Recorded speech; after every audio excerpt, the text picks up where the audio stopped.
Cheers to a great day and this ice-cold Corona. You know what would make this day even better? My grandma's carne asada. Or your grandma here with us, making carne asada. She does love a cold Corona. Throw in some dancing. Oh, we can watch the game. I'll drink to that. So a backyard concert with football, food, dancing, and Corona? And your grandma. Or we could keep it simple. Simple is good. Want a Corona? Thanks. Salud to the perfect day. Corona, la vida más fina. Get your Corona at ordercorona.com. Relax responsibly. Corona Extra Beer, imported by Crown Imports, Chicago, Illinois. First decision of the morning. A creamy mocha frappuccino drink? Or will we ease into the day with a sweet vanilla? Maybe a smooth caramel. Ooh, what about that white chocolate mocha? No matter which flavor you choose, delicious coffee awaits. Better coffee starts a better day. Start with bottled Starbucks Frappuccino drinks. Pick up a bottle near you wherever you buy your groceries. If you went on a road trip and you didn't stop for a Big Mac or drop a crispy fry between the car seats or use your McDonald's bag as a placemat, then that wasn't a road trip. It was just a really long drive. Ba-da-ba-ba-ba. At participating McDonald's.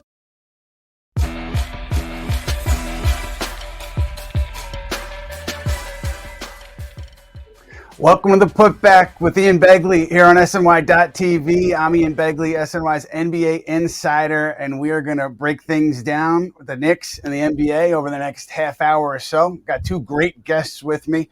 Got Ariel Helwani, big-time Knicks fan, but more importantly, Uncrowned is his venture covering everything that he's always covered, but it's his own baby, and he also obviously has the Ariel Helwani show. So be sure to check that out. And then Shaun Geddes, I'm sure you know him from social media, but I'm Possible is his brand, and he's very passionate about the Knicks. So we're going to get right into it with the baseline. And let's start here, guys. Knicks Hawks got sloppy. Knicks up 6, 10 seconds to go, blow the lead. I would just wonder, do you come out of this game, Ariel, thinking, man, it's great that they pulled it out, that Jalen Brunson hit the shot at the end, or do you come out of it, scratching your head and upset? Well, first of all, thank you so much for having me. I'm a massive fan, as I told you a couple of weeks ago when I saw you at the American Dream Mall. So This is a huge honor for me, and I do adore the Knicks. And so anytime I could talk about the Knicks with actual professionals and fans, it's a great treat. So I just had to say that. And shout out to you for all the great work you've done for us over the years as a tremendous beat reporter. I'm thrilled. That, man. Obviously, I was sweating. Obviously, I was upset. I was annoyed that we went into overtime. It should have never gotten there. It was reminiscent of 95 with Reggie, the 6 points and all that stuff. Every time that happens, I get PTSD and chills running down my spine. But ultimately, coming off the Celtics performance, and then you're staring at the Hawks and Pacers, or Pacers and Hawks, two teams that obviously we have a history with, that often give us fits, that have given us fits as recently as this season, to head into the All-Star break, winning both of those games back-to-back, one on the road, one at home. Regardless of how we got there, I'm thrilled. Now, of course, are there issues? Were there issues? Are there things that probably shouldn't have happened? Absolutely. But I thought the Pacers win was phenomenal. And for, let's be honest, 85% of that Hawks game, they look pretty damn good. The fact that the Hawks took their first lead of the game in overtime just speaks volumes of how good that game was, how good that performance was by the Knicks,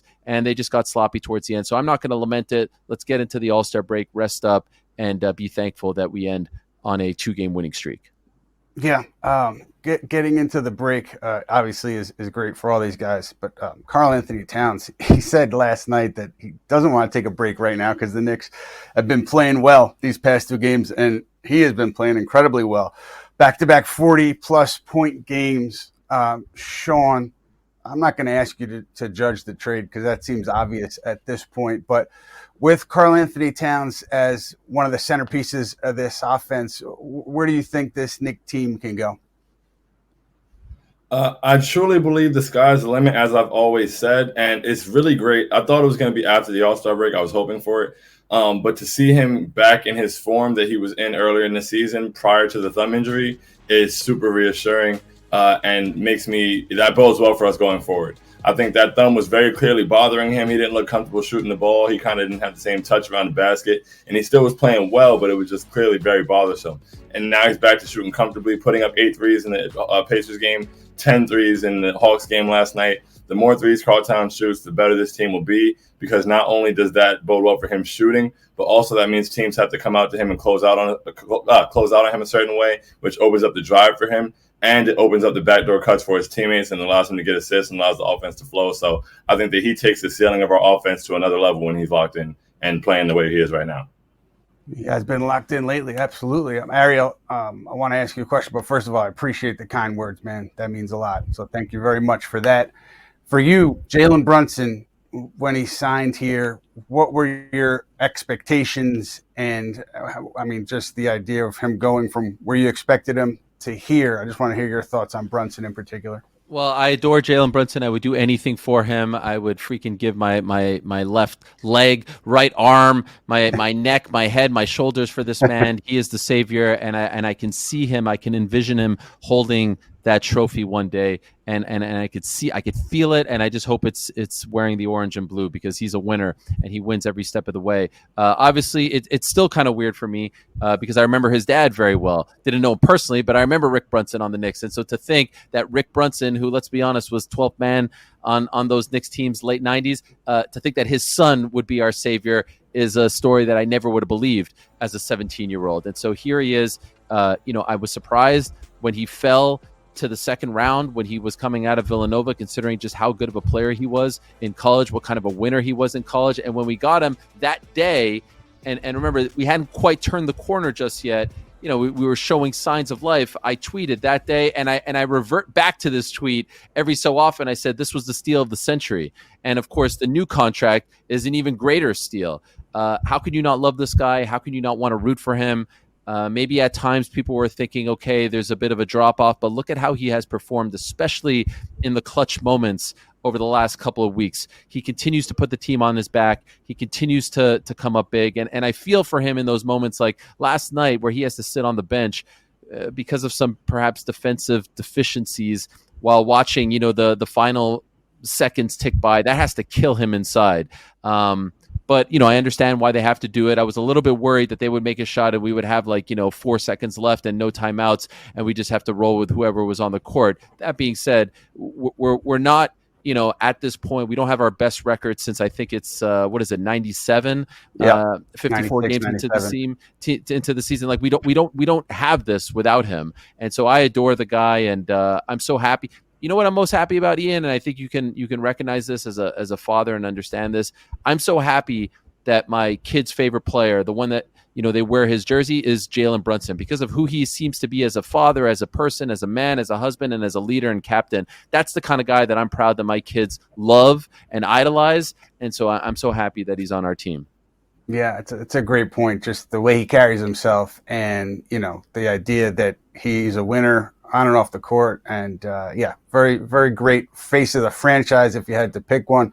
My son, little guy, his name's Miles, so Miles McBride is one of his favorite players, and he says Josh Hart and Jalen Brunson are also his favorite players. So he's right there with your kids. Ariel, Shaun, this team obviously goes into the break 36 wins. Ariel just mentioned it, but what's your biggest concern about the group going into this break here as they get ready to venture on the final portion of the regular season?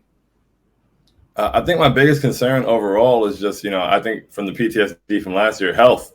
I want us to be okay. Watching OG go down, and hurt his foot, it almost seemed like it could be an Achilles thing. So glad it's not. Mitchell Robinson is coming back. Deuce goes in and out every once in a while. So I just want our guys to be out there and be healthy. I want to get to playoff time with the best version of the team we can possibly have. And then with that also, I believe, defense is a concern, but I think with health comes defense, especially with OJ and Mitchell Robinson re-entering the lineup. I just want guys to be healthy. I think that if this team is healthy, I think even with, the 2 beatdowns against Boston that are super unfortunate, I think us being healthy and, ready to go, I got us against anybody. Yeah, the depth is certainly there if everybody's healthy. Ariel, a little bit of a different question here. I wanted to ask it because of your area of expertise. Which current Knick do you think would be the best UFC fighter? All right, so current Knick, it's a tough one. A week ago, Yeah, pretty much a week ago, I would have said Jericho Sims, but he doesn't qualify anymore. That is a big boy with big, broad shoulders and very, very strong. He's not an option, and so I'm torn between two guys. Josh Hart is scrappy. Josh Hart likes to take a punch and could certainly deliver one if we're playing in this fictitious world of NBA players fighting, and historically they're not great punchers or fighters. But I just feel like he would be scrappy and he would find ways to win. The other one that I'm curious about, and I have a soft spot for him because I never thought that there would be an individual with the name Ariel H on the Knicks. It's the closest I'll ever get to being a New York Knick, and that's Ariel Helwani, who has who has the range. He's got the reach. He seems like a tough dude as well. And so I would say, yeah, there it is, Ariel Helwani, my guy. I want to get a custom Ariel H jersey and pretend that this is me on the Knicks because I was blown away when this transpired. I will be honest, I was not familiar with Ariel Helwani this time last year around the draft time, and so I think Helwani, who is someone, by the way, that I would love to see get more minutes. You guys are talking about depth and bench and whatnot. Every time he played in that Raptors game, he has these nice bright spots, and then he disappears, and then he doesn't play for 3-4 games. It's very bizarre. And so I'm torn between Josh and Helwani. All time Nick would have to be Oak. Oak for sure. The toughest of all time. That would be my guy. One of my favorite Knicks ever. That's a guy that you want. You want on your squad, and if you're an opponent, you don't want to be facing him. And he did throw some hands back in the day as well, and looked pretty damn good doing it. So I would have to go with the Oak man. Is it a tough call, Anthony Mason versus Charles Oakley, or is it an easy one? Ultimately, and it's a great shout. May he rest in peace. I adored Mace, but ultimately, Oakley was more willing, I felt, to throw hands. Sometimes when you're that built as a fighter, when you have those kinds of muscles, you tend to gas out a little bit. It's a lot of show, but no go, if you will. And not suggesting that Mace wasn't a tough dude. He certainly was, but Oak was a little trimmer, and he never backed down. He was the true enforcer on those teams. And so, by the way, I think Starks would have been great too, a bit of a berserker as well. So I wouldn't discount him too, but ultimately you got to go with Oak. All right. Well, we appreciate you allowing us that hypothetical and sharing your expertise. Now we're going to a segment called What We Learned. What We Learned is presented by Binghamton University. Binghamton University was named the top school in the SUNY system according to recent rankings from the Wall Street Journal and Forbes. Visit binghamton.edu for more. Let's start here. Knicks without OG Anunoby. We'll get into the injury later on, but just the way that they had performed without him. I mean, you look at the last two games, particularly last night, I thought Precious Achiuwa was fantastic against Atlanta. Obviously, you don't want to spend any time without arguably your best two-way player, but I think they weathered the storm pretty well. I mean, the Boston loss was ugly, but outside of that, I think they had weathered it pretty well. Shaun, what about you? What did you learn? What have you learned during this stretch without OG? So I learned that, it's next man up as always, and guys are going to come together and do what needs to be done. Precious definitely had a great game against Atlanta. What I learned that was negative, unfortunately, is that Tom Thibodeau is not going to be imaginative at all if he's put in a position to have to do so. I feel like Deuce McBride should have started in place of OG, especially against the teams we've seen. I mean, we saw the Celtics, no Porzingis. We saw the Pacers, no Miles Turner. And I think the Celtics, when you play a good team like that, they're going to exploit whatever exploits you present to them. And so, having Josh and Precious out there, it shrunk the floor for us, and they made us play into that. And I thought that we'd probably combat that after seeing what happened and finally make that adjustment going into the Pacers game, and then we didn't. And so it's no indictment on Precious or anything. I just think that it's a better fit in that lineup for Deuce to provide that spacing. So I've learned that we won't see that. Although I kind of knew that wouldn't be the case, I know for a fact now that he won't make that kind of adjustment. So hopefully everybody just stays healthy. Yeah, the interesting thing there, we're talking about, Mitchell Robinson coming back at some point, OG Anunoby coming back. I mean, what does that mean for the rotation? I think it's fair to assume that Landry Shamet would be the odd man out, but then you talk about a shrunken floor, Precious Achiuwa, Mitchell Robinson. That would certainly shrink the floor. So, Ariel, put on your Tom Thibodeau sweatsuit, make your voice a little deeper and grovelly. And yeah, there you go. What would you do? Mitchell Robinson's back. Everybody's healthy. What would your rotation look like? Okay, well, can I ask a follow-up? Far be it for me to turn the tables on you here, Ian, but I have two questions that I hope you can educate me on. When the heck is Mitchell Robinson coming back? Yes. When the heck? So we could play this game, but like, is he coming back, or is the move to just? Could we just save him for like late March at this point? Because Lord knows if he comes back now, there's a very good chance that something might happen. And so, do we really need him now? We've made it this far without him. Should we just save him for the playoff run? I'm not sold on him coming back anytime soon. And the other thing is, I adore the Knicks with all my heart, but let's be honest, we were in this exact position last year with OG and Randall. Like the secrecy around some of these injuries and the timetable, it sounds like we dodged a bullet with OG, but we also thought we dodged a bullet with the elbow last year, and then we find out he has surgery, and then he doesn't come back, until like 2 months or something like that. And then we all know what happened with Julius Randle. And so I'm almost operating now in a space where we're not getting either of those guys back anytime soon. Am I wrong? I mean, it's understandable. And with that, why don't we transition to our injury update section, and we can get into all of that. Ariel, nice segue. Appreciate it. The injuries we'll go through here are OG, Mitchell Robinson, Miles McBride, Josh Hart. So with OG Anunoby, I truly do think that they dodged a bullet. I mean, everything that kind of you hear is that there was a sigh of relief when that MRI came back, and it was just a sprained foot, and it wasn't anything like a Liz Frank, or it wasn't obviously nothing to do with the Achilles. So I do think that that sigh of relief was legitimate. And, Tom Thibodeau has talked about the idea that this is kind of precautionary with OG Anunoby, that they're being careful, that it's not necessarily, some big structural issue that they have to be worried about, that they just want to, give it the time to heal. He was saying yesterday that, it's just about how he wakes up the next day after he works out. So there's a process, and the idea that they listed him as questionable, I don't think that was total gamesmanship. I think there was maybe a hope that he could get a game in before the break just to see how it would react. Obviously, he didn't get there, but I don't think that this is the kind of thing where he's going to be out, until early April. I do think that he'll be back on the floor. Mitchell Robinson, similar. I mean, it's concerning and strange that he hasn't been cleared for 5-on-5 yet. But if we get to, let's say we get to that Bulls game, their first game back, and Tom Thibodeau says Robinson still hasn't been cleared for that 5-on-5, then I think you get a little concerned. But all along here, they've been very cautious with him. He talked about it with beat reporters in Indiana, just the idea that the rehab's been fine. There's been no setback. It's just been a slow, steady process where he wants to make sure his body is right and he can come back at 100% health and avoid some of the ailments that he's had in the past. And so to me, that makes sense.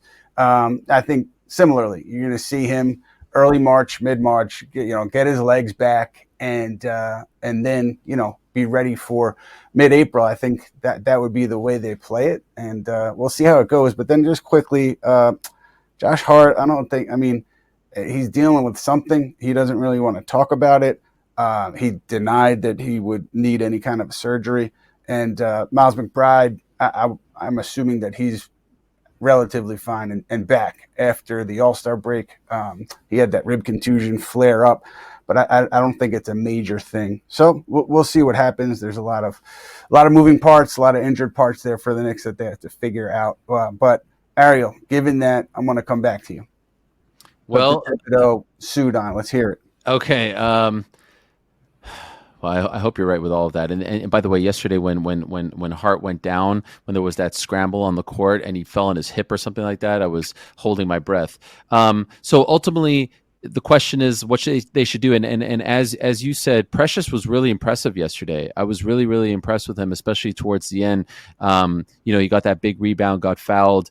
And, he's been a little hit or miss this season, especially, coming off the injury to start the year. And so I don't mind. I mean, I think in retrospect, I understand what Shaun said, but in retrospect, they went 2-0 against those teams. So you can't really say that it was a mistake to not start Miles McBride. I'll be honest.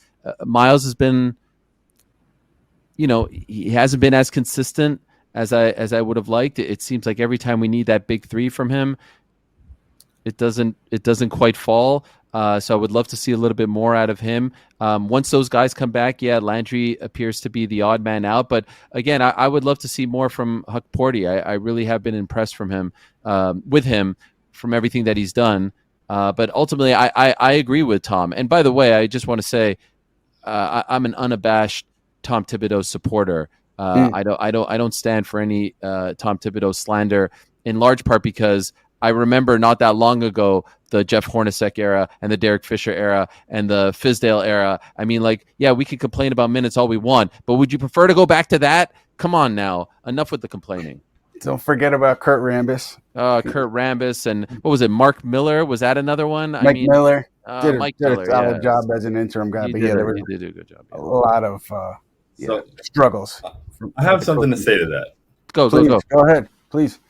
I'm cool with Tom Thibodeau. I'm not a Tom Thibodeau basher at this point. I was when he deserved it, but he doesn't deserve that now. It's just because the same way if Jalen Brunson goes out there and has a bad game, I have to say that Jalen Brunson had a bad game. If Tom Thibodeau makes a mistake, Tom Thibodeau made a mistake, and I can't have him make costly mistakes. We had a game a couple weeks ago where he finally did the offense-defense substitutions. He took out Jalen, and he left Cat in the game, which is weird to me because Cat had 5 fouls. And then Cat picked up his 6th foul on that play, and it's like, why did you do that? So when you talk about remembering the coaches, one thing I do remember very vividly is in Game 1 against the Celtics a few years ago when in the playoffs when Amari decided to pull his back in warmups, and Carmelo Anthony went out there by himself with Tony Douglas and Jerry Jeffries and Ronnie Turioff and scored 42 points, 17 rebounds, and 6 assists.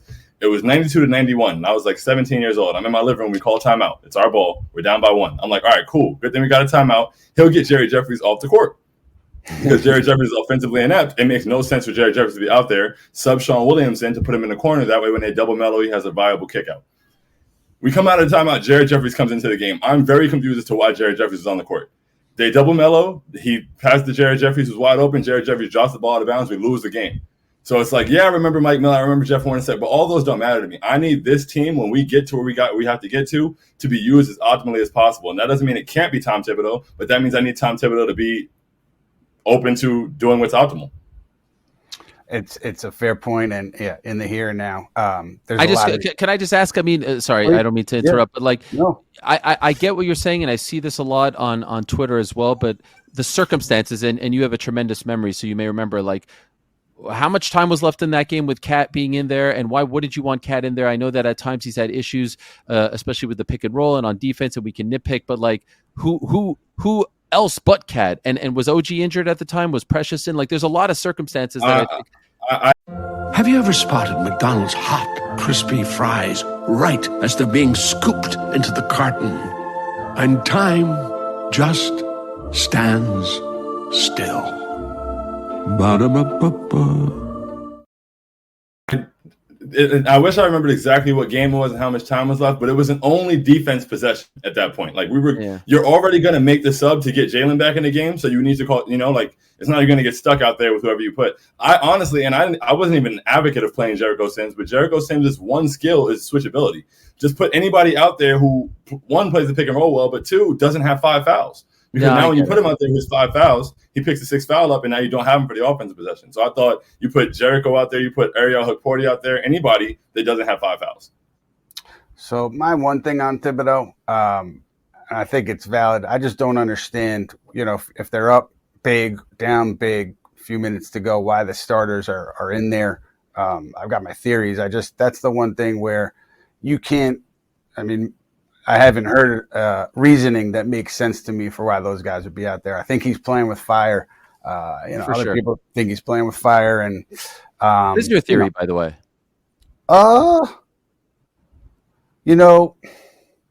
I've got one that I'm going to keep to myself only because maybe I'll report it someday. But the other one is, he, as he says publicly, he wants the guys to be out there kind of learning with each other, and also it's a new group, so give them time to be on the floor. And then he sometimes will reference Tracy McGrady, Rockets, crazy comeback. I think 13 points, and maybe it was under a minute or a little over a minute. And so, Julius Randle said Tibbs needs to go to therapy for that because he clearly has some PTSD, and yeah, maybe that's part of it too. But yeah, I just think that part is it. That's the one where I scratch my head. We're gonna pivot right now to a little Luka Doncic section here because Ariel, you tweeted, even if Luka wasn't going to resign, even if they had concerns about his conditioning, that's what you got for him. Knicks traded 85 first for Bridges. Dallas got one.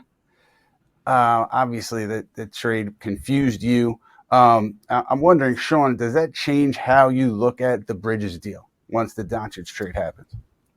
Not at all. Not at all. One, I think we had a Nets tax, clearly. Like, the Nets didn't want to trade him to us. So we had to pay a little extra to get him. And at the end of the day, like, I'm not missing any of those picks, pick number 26. We do just fine, with the late talent in the second round. Ariel Helwani is really talented. He was like the 58th pick. So I'm not worried about that. And also, I think people don't take into account that Anthony Davis, albeit oft injured, is a top player on both sides of the ball. And people look at we included Bojan Bogdanovic and a bunch of picks. We didn't include a player with the caliber of Anthony Davis. And the market shifts all the time. I mean, Rudy Gobert was traded for 5 first-round picks, and that changed the market. Kyrie Irving was traded for like pennies on the dollar. You can't view what you receive. And also, the Lakers were given a favor. Luka would never even hit the market to be viewed for what his actual market value would be. Something clearly happened on the back end. Even Jason Kidd didn't know, which is weird. So I don't think it makes sense to equate that to the Knicks situation. I think a lot of times we have to realize that there's 30 teams in the NBA and they operate separately. And every time people make a move, I see, the Knicks, Leon, what are you doing? And it's like, come on, man. We've made the move to assemble a fantastic team, the best team we've had in a very long time. And we won't miss those picks when we're hoisting that trophy. And by the way, can I just say, Ian, that tweet wasn't an indictment on the Knicks or Leon Rose. It was an indictment on the Mavericks. I'm totally at peace with the Bridges trade, and I would do it again because of what he brings to the table. It was just the dumbest trade in the history of sports. Literally, I've been racking my brain. I mentioned Gretzky to the Kings in the late 80s, but Gretzky had already won 4 Stanley Cups for the Oilers. Some other people said like Mookie Betts to the Dodgers. All right, fine. You don't trade top 3, top 4 best players in the league at 25 for an oft-injured center and 1 first-round pick. It's the stupidest trade of all time. It's the worst trade of all time. And I really do think that there is more to this story. I think more is going to come out because there has to be more. The fact that they didn't call everyone and the, as a reporter, I'm listening to Nico Harrison in his press conference saying he wanted to just talk to the Lakers because he didn't want it to get out. He wanted to make sure it didn't get out. You were more concerned about it getting out that Luka was on the block than just getting the best trade in return for Luka. Who cares if it gets out? Let the world know. Stand on top of freaking the Empire State Building with a megaphone and let everyone know, give me your best offer. We have essentially a year to trade this guy before he becomes a free agent, and get everyone's best deal from the Grizzlies to the Raptors to the Hawks to the Celtics, and then make the deal. Who cares if it gets out? Why are you trying to do this, behind everyone's back? So that guy, man, I feel for Mavs fans. I don't know how you can continue to be a Mavs fan, and especially with their owner, governor, I don't know what to call them these days. That guy seems like a clown as well. So commiserations, Mavs fans. At least you won a title in 2011, so at least you got that.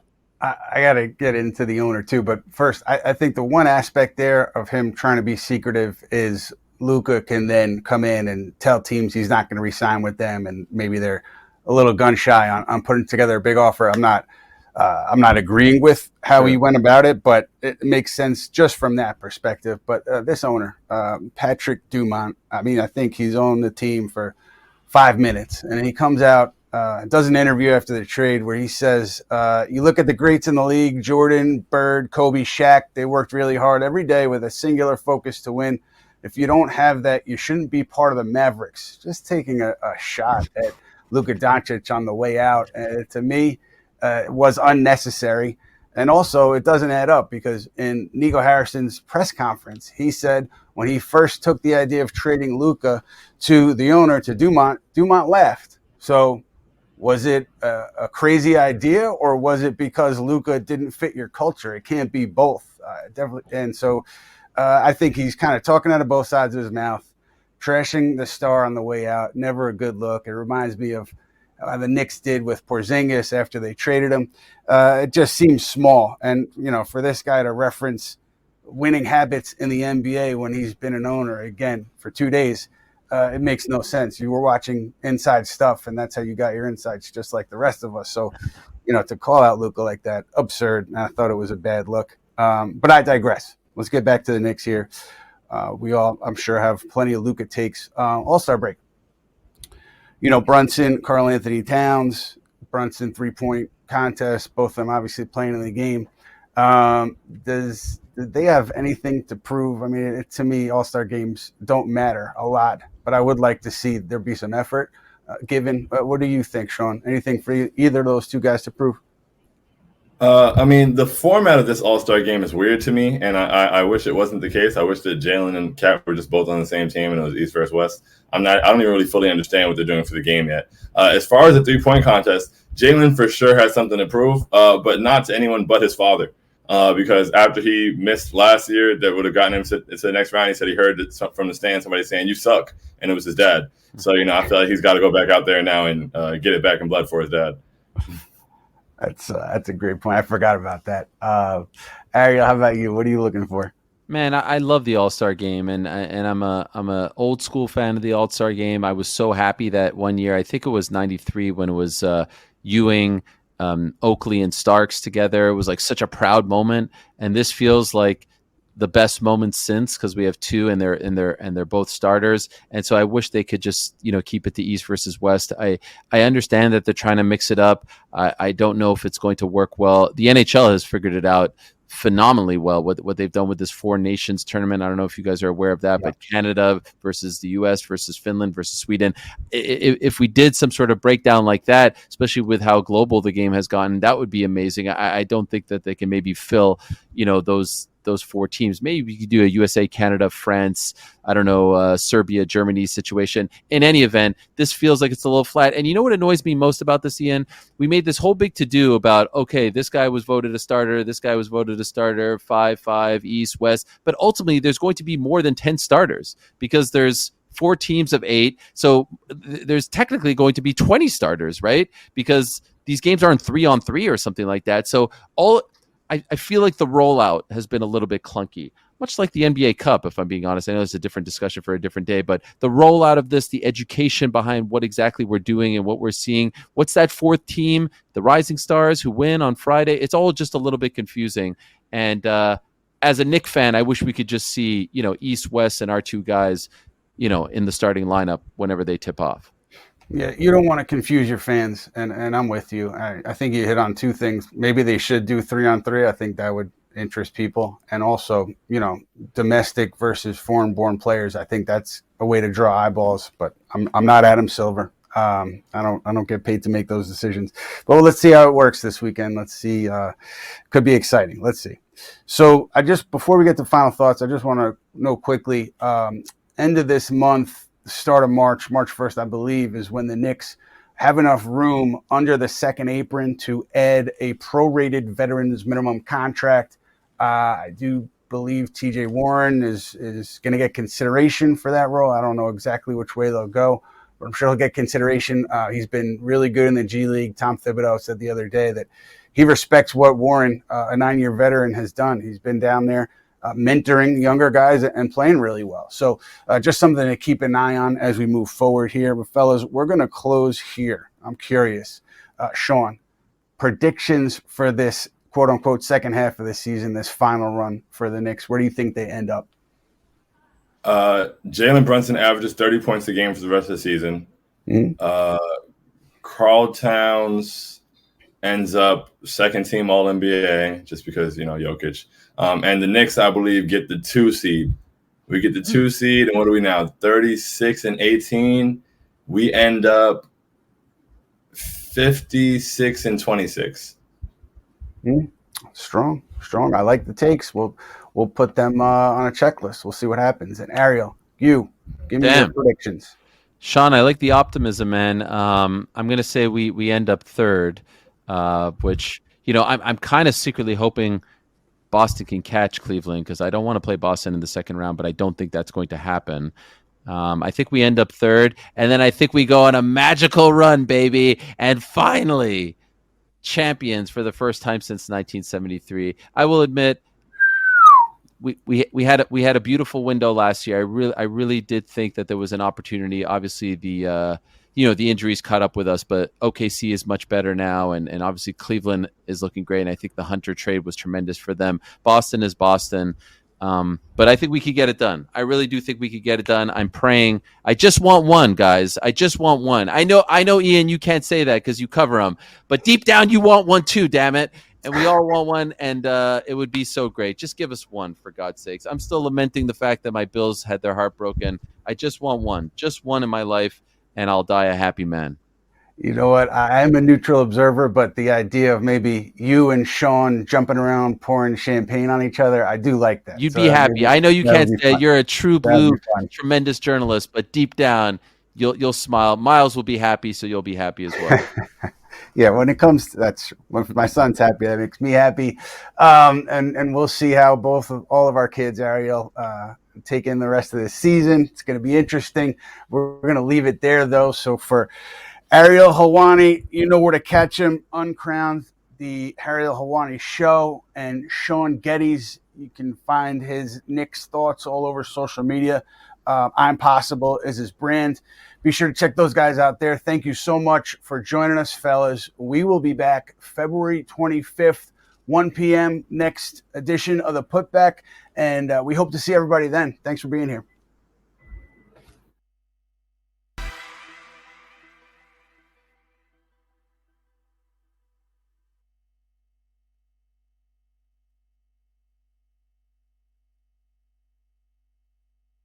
Huddle up. It's me, Angel Reese. You can't beat the post-game burger and fries, right? Know what else you can't beat? The Angel Reese Special. Let's break it down.